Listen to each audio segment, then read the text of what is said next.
Hello, this is Dave Sugarbaker, and today is the 11th day of June 2023. And I'm going to talk about wisdom today. I have a couple of readings. The first one's from Proverbs, the 4th chapter of Proverbs. In this reading, wisdom is referred to as she.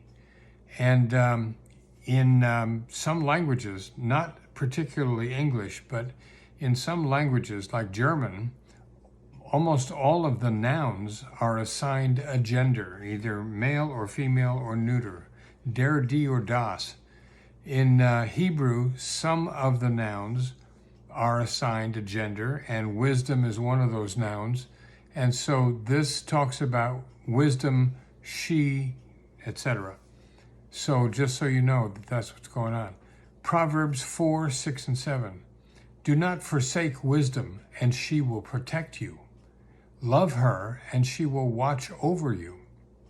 The beginning of wisdom is this: get wisdom. Though it cost all you have, get understanding. Now, the AAs have a saying that I was reminded of, and that is that the beginning of wisdom is to call things by their right name. Just thought I'd throw that in.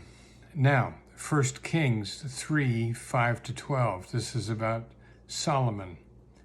At Gibeon, the Lord appeared to Solomon in a dream by night, and God said, "Ask what I should give you." And Solomon said, "You have shown great and steadfast love to your servant, my father David, because he walked before you in faithfulness, in righteousness, and in uprightness of heart toward you. And you have kept for him this great and steadfast love, and have given him a son to sit on his throne today.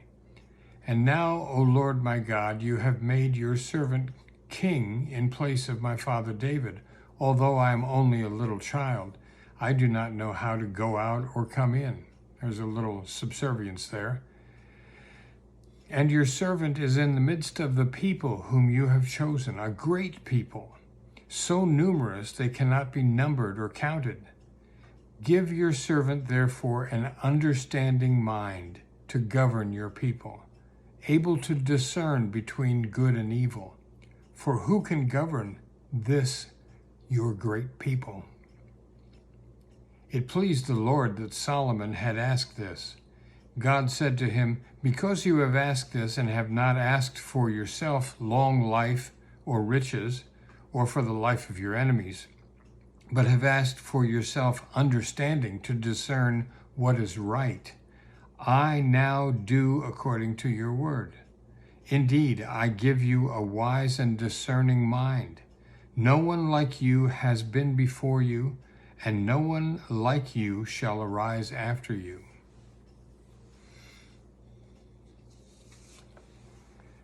Northbrae Community Church, where I was minister for 27 years, was a rather unusual congregation. Unlike most birds of a feather churches, it was founded on the premise that we unique human beings will not always agree. It's been my experience that if we were to put two Methodists or two Presbyterians in a room together and get them talking about what they believe, we would have perhaps a half dozen different opinions. Just like fingerprints and DNA, difference and uniqueness are human attributes. We share so much in common as human beings, and yet we differ tremendously as well. One style of building a religious community is to banish questions and ambiguity, to demand allegiance to a single set of beliefs, and label all who don't conform as outsiders, sinful, demonic, heretical, and dangerous. For leaders of these supposedly homogeneous groups, difference is a problem that needs to be stamped out ASAP. There's a set of agreed upon answers to life's questions, and the whole community tacitly agrees not to challenge these answers. To ask something like, "But why are there fences?" is to challenge the entire system. Robert Frost, Mending Fences, is a favorite poem of mine, Mending Wall. And I'm going to pick up on the poem about a quarter of the way through. And the poet is saying this: "Oh, just another kind of outdoor game, one on a side. It comes to little more. There where it is, we do not need a wall. He is all pine, and I am apple orchard. My apple trees will never get across and eat the cones under his pines," I tell him. He only says, "Good fences make good neighbors." Spring is the mischief in me, and I wonder if I could put a notion in his head. Why do they make good neighbors? Isn't it where there are cows? But here there are no cows. Before I built a wall, I'd ask to know what I was walling in or walling out, and to whom I was like to give offense. Something there is that doesn't love a wall, that wants it down. I could say elves to him, but it's not elves exactly, and I'd rather he said it for himself. I see him there bringing a stone grasped firmly by the top in each hand, like an old stone savage armed. He moves in darkness, as it seems to me, not of woods only and the shade of trees. He will not go behind his father's saying, and he likes having thought of it so well. He says again, "Good fences make good neighbors." I was never a good conformist. I chafed at my Baptist upbringing that tried to shield me from diversity.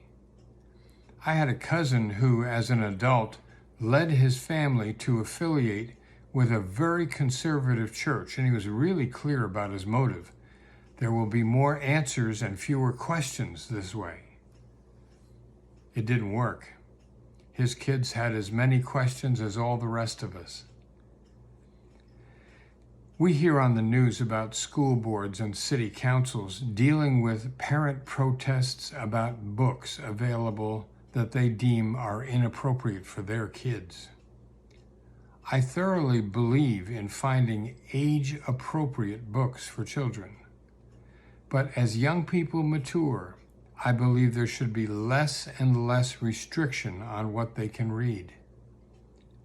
My own personal code includes passionately defending other people's freedom to disagree with me.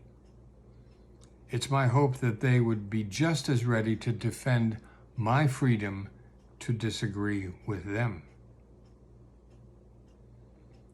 I've done some reading on American parents who want to homeschool their children to shield them from the supposed evils of the public schools. One of the strategies seems to be to narrow the options for the homeschoolers, to filter out portions of the larger world to keep them from being corrupted. In earlier years, I did quite a bit with values education. And one of the things I learned was the definition of a value. A value is a path that I choose freely from among alternatives and choose repeatedly so that it becomes a life theme for me. So that's freely chosen from among alternatives and repeatedly. So how do we communicate values to the next generation? If the homeschooling parents want to limit their kids' exposure to the variety of life choices so as to keep them free of sin, they're creating a situation in which their kids can't really build values. Limited freedom of choice and limited alternatives mean there's no personal value being built. What then? There is risk in choosing freely from among alternatives, but what is created will have durable value in the long term. By interacting with a variety of unique human beings, kids get to choose who they will be in this life, freely and without coercion. I want to close with a couple of quotes that I found, and I really resonate with this wisdom that's represented here. The first quote is from Confucius, and it says this: "A man who asks a question is a fool for a minute. A man who does not ask is a fool for life." And the second quote is from Socrates. And Socrates says, and I'm going to read this twice. Socrates says, "Smart people learn from everything and everyone. Average people from their experience. Stupid people already have all the answers." So, smart people learn from everything and everyone. Average people learn from their experiences, and stupid people already have all the answers. Hopefully, we can create a generation coming up of smart people who have the opportunity to learn from everything and everyone. Now, God bless you. Stay safe. And if you find value in this, I'd appreciate it if you'd pass it along. Share it, I guess it's called on Facebook. But I'd appreciate it greatly. Thank you for your time.